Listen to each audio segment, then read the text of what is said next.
viens de voir une vidéo sur YouTube d'expérience sociale, soi-disant. En fait, c'est des personnes qui se filment. Il y en a une qui filme et l'autre qui fait l'expérience. Et la personne, elle a un fauteuil roulant et elle reçoit, donc, elle a un date. Donc, en français, ça veut dire elle a un rendez-vous. Enfin, une personne qu'elle doit rencontrer, donc avec qui elle a discuté par mail ou par téléphone sur une application de rencontre, j'imagine. Et donc on voit le gars, un fauteuil roulant, une table de café, la fille qui arrive et là elle découvre qu'il est un fauteuil roulant et elle réagit mal. Il y en a plusieurs là qui viennent le voir et qui repartent. Je pense que c'est une expérience sociale pour voir la réaction des personnes. Elle fait pareil avec un homme, l'homme fait pareil, et puis à la fin, quand même, il y a une nana qui reste, bon, en tout cas, elle s'intéresse au gars. Alors, dans l'expérience sociale qu'ils font, le gars est handicapé, mais en fait, il est valide, mais il est assis sur un fauteuil roulant, il fait croire qu'il ne peut pas se lever. Et après, il parle de quelqu'un qui est plus lourdement handicapé, qui a du mal à s'exprimer, et qui a des malformations, bref. Et ils disent, il y en a qui sont trop, des mecs aussi d'ailleurs, qui sont trop... comment dire, que pour eux ils mettent trop d'importance sur le physique. En fait, moi j'étais là, je me dis mais l'expérience sociale est un peu biaisée parce que moi ça m'est arrivé une fois. Ce gars-là il savait pas ce qu'il avait en fait. Ça ressemblait un peu à une sclérose en plaques, mais il était en errance médicale. Et en fait quand on s'est rencontrés, il m'avait pas dit qu'il avait beaucoup de mal à marcher. Et en fait, ce qui m'avait dérangé, c'était que j'avais peur pour lui en fait parce qu'il avait du mal à marcher et là je me disais mais j'aurais préféré qu'il soit en fauteuil roulant et j'aurais voulu alors discuter avec lui, passer du temps avec lui sans pour autant pouvoir dire si par la suite j'allais c'est quelque chose avec lui ou pas. Et bon on a quand même eu une aventure mais ça c'est pas j'ai pas donné suite. Il m'a pas en plus bon voilà ça a pas matché quoi. Mais ce que je veux dire, c'est pas une vraie expérience sociale, parce que finalement, la fille, elle est surprise, choquée, et je la comprends. C'est comme si, d'ailleurs, ça m'est arrivé une fois. Et d'ailleurs, on est devenus amis, bon, depuis, on se voit plus, mais c'était un gars qui m'avait, attends, il m'avait dit, ou il m'avait pas dit, je sais même plus, tiens. Je m'en souviens plus. Il avait une tumeur au cerveau qui n'évoluait pas. Et on voyait, il avait une paralysie d'un côté. Et il y a des personnes pour qui ça dérangeait, quoi. Et bref. Donc, qu'est-ce que vous en pensez moi, je pense que c'est normal. La personne, elle prévient pas qu'elle est en fauteuil roulant. C'est choquant. Ça peut être un peu déroutant, quoi. On s'est pas préparé à ça. Il faut se préparer quand même à ça. Et après, en tout cas, c'est pas par rapport au physique. Alors, c'est pas évident. Déjà, comment je pourrais dire ça? Moi, je pense que si la personne a le choix, elle va préférer rencontrer une personne valide. Moi, ce qui me choque, c'est quand la personne, elle cherche même pas à découvrir la personne. D'office, elle se dit, elle est handicapée, ça m'intéresse pas, au revoir. Voilà. C'est ça, surtout, qui est dur, je trouve. Maintenant, là, dans ce cas-là, elle n'a pas prévenu. Moi, je sais que je me suis déjà inscrit sur un site de rencontre. Bon, j'ai pas été jusqu'à la rencontre, mais je disais que j'étais handicapée. Alors, parce qu'on me pose la question, je disais ce que j'avais. Mais après, la rencontre ne s'est pas faite parce que le gars en question, il me disait, on va aller à la plage. Et non. Et je me rendis compte que à chaque fois qu'il me proposait quelque chose, je me disais, mais je peux pas. Je peux pas aller à la plage, je peux pas le soir, non, parce que je suis fatiguée. Enfin, et je me disais, mais je suis un tue-l'amour, quoi. Et c'est moi-même qui dis non, en fait. La personne, elle aurait été d'accord pour me rencontrer. Et finalement, je suis passée à côté en me disant, j'ai pas envie de souffrir du rejet, en fait. Et je me disais, si on se rencontre et tout, si on sympathise, puis qu'au bout d'un certain temps, ils me disent, attends, tu peux pas sortir parce que aller à la plage, tu peux pas marcher, il faut te pousser au fauteuil roulant, tous les lieux ne sont pas accessibles, après tu veux pas sortir ce soir parce que t'es fatigué, t'es chiante, quoi. Ça me rappelle, à l'époque où j'étais valide, où j'avais quoi, 20 ans, non, plus que ça, 23 ans, le gars, il m'avait dit, oh, tu chantes que tu bois pas, tu fumes pas, t'es pas marrante. Bon, maintenant, on me dirait pas ça, parce que je pense que, au contraire, je suis contente de ne pas avoir bu, ne pas avoir fumé trop longtemps, parce que j'ai été fumeuse, mais j'ai arrêté en 2005.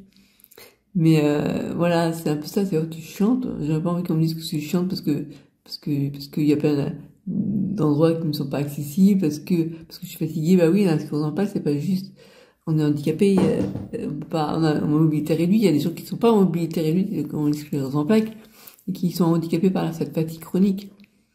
Et finalement, la personne en face, si elle cherche vraiment à te rencontrer, eh bien, elle te découvre, et elle apprend à te découvrir.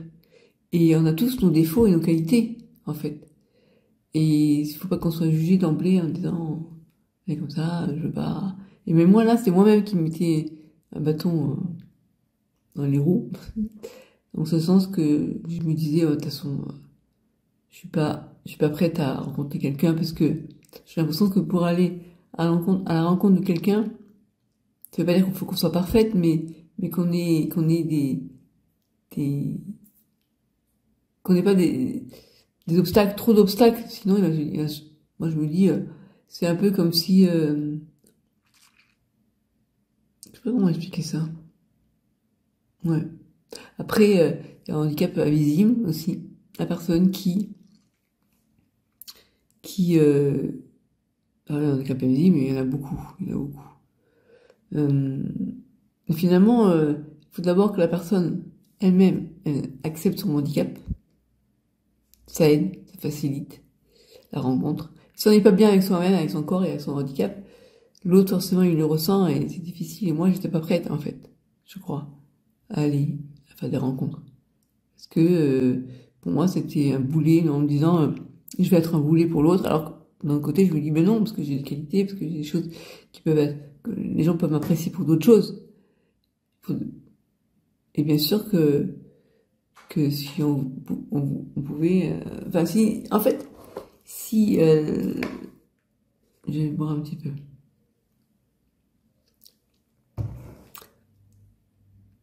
Si l'environnement était plus accessible, eh bien, notre handicap, il serait plus facile à accepter. C'est un peu comme si la personne, elle se croit valide. Elle a pas un handicap, sauf que elle ne sait pas nager. Alors, moi qui suis, bon, imaginons, je suis vraiment en fauteuil roulant. Là, je suis un peu en cul entre deux chaises, on va dire. Je suis en fauteuil roulant, je vais dans un endroit où il faut savoir nager. Moi, je sais nager. Bon, là, je pourrais pas, parce que si je suis en fauteuil roulant, je peux pas nager, hein. Je pense que quand on devient à mobilité réduite, j'ai fait l'expérience cet été, j'avais beaucoup de mal à nager. Mais disons que, une personne peut nager.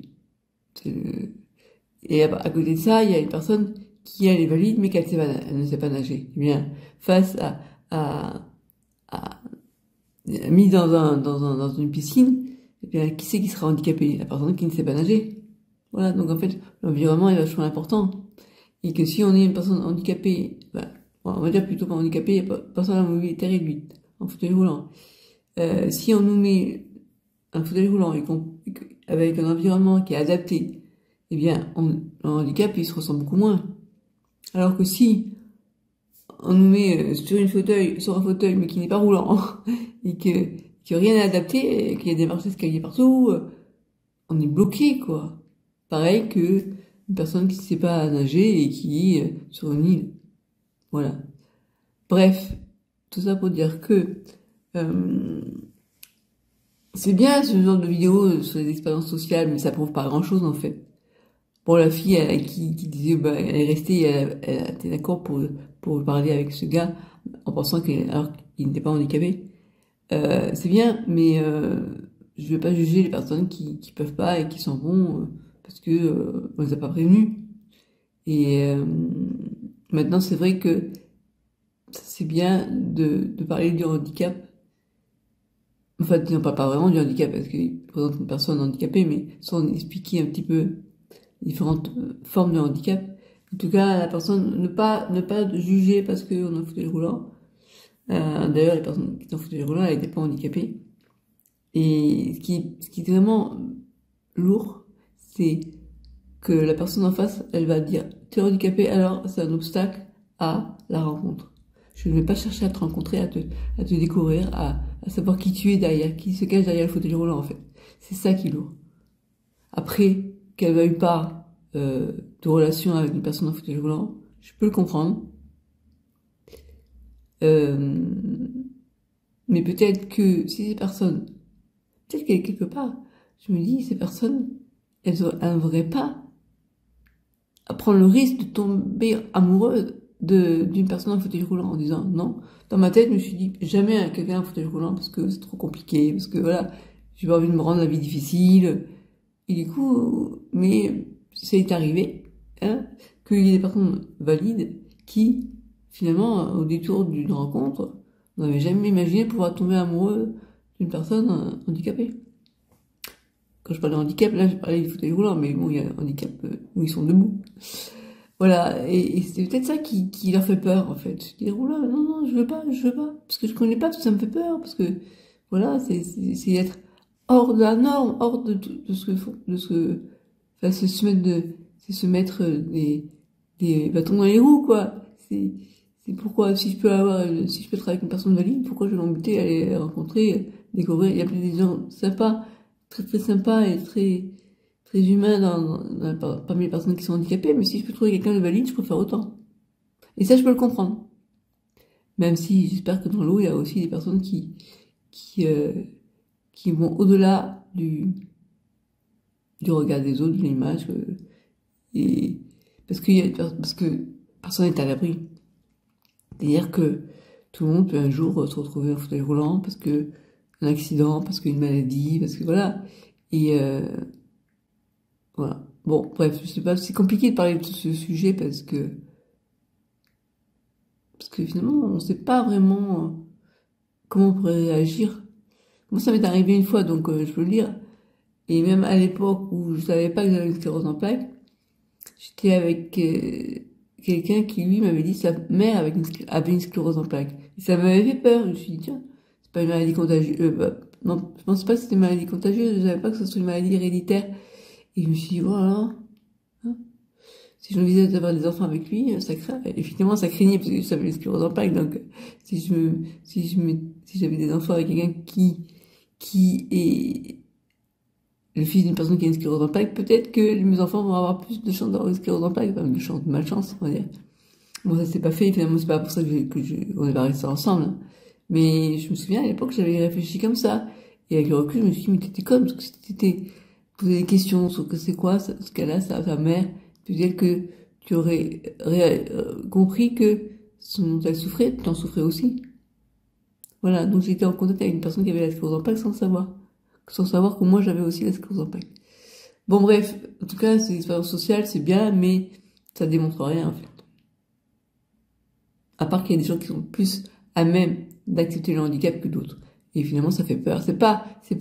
Ouais, ce qui importe, c'est que le physique. Non, c'était pas le physique qui me faisait peur. Enfin, c'est pas parce qu'elle avait un physique irréprochable, c'est parce que ça lui faisait peur.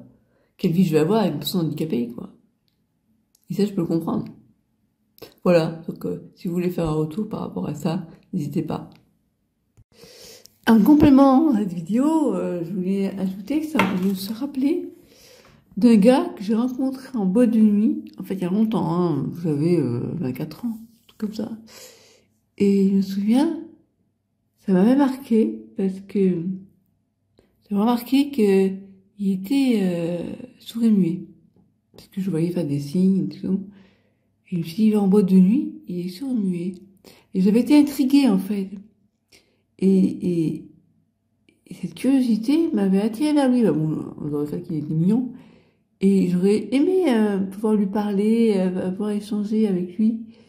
Et je ne m'étais pas dit, ouais, il est handicapé, ça va être compliqué de parler avec un gars qui... Oui. Mais je me suis dit, comment il fait pour aller en boîte de nuit? Est-ce qu'il ressent les choses? Et là, moi, au contraire, vraiment, j'étais attirée, curieuse de savoir ce qu'il ressentait, comment... Voilà. Et le handicap, au contraire, là, ne me faisait pas peur. Et j'ai pensé à ça, je me suis dit, c'est bizarre quand même. Et donc finalement, c'est très bien, je pense, de parler le maximum sur le handicap, parce que les gens valides, ils se rendent pas compte. Ils ont une image. Le fauteuil roulant fait peur, et pas qu'aux personnes valides, aux personnes handicapées. Je sais que les personnes qui ont la sclérose en plaques, qui mettent beaucoup de temps avant de se mettre dans le fauteuil, parce que ils ont peur de l'image que ça véhicule. Ils ont peur de se dire, une fois que je suis en fauteuil roulant, j'en bouge plus, alors que c'est pas vrai. Il peut y avoir des phases dans la maladie où on a besoin de fauteuil roulant et puis des fois on s'arrête. Et puis moi maintenant, j'ai assez bien accepté, bon, même si je me souviens la première fois que mon frère m'a eu, il a été surpris.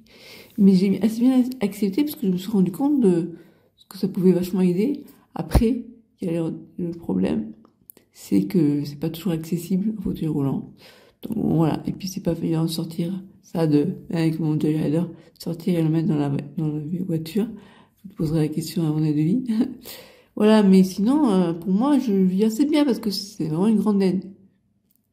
Et s'il n'y avait pas le fauteuil, moi par contre, ce qui me dérange, c'est le déambulateur. Je trouve que l'image pour véhiculer en fauteuil roulant, je l'accepte mieux qu'en déambulateur. Déambulateur, ça fait vraiment petit vieux, quoi. Je sais pas, ça me dérange. Et pourtant, ça me rend aussi des services. J'en ai un chez moi, d'ailleurs, des fois, je l'utilise.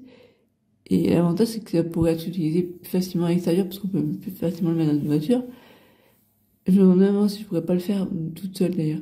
Mais voilà, mais j'ai plus de mal. J'avoue que, voilà. Voilà, c'était le complément que je voulais donner à cette vidéo, que je vais poster sur le monde demain, parce que là, il est tard, je vais aller me coucher. Voilà, on est vendredi, on est samedi maintenant, mais bon. Je la posterai samedi. Voilà.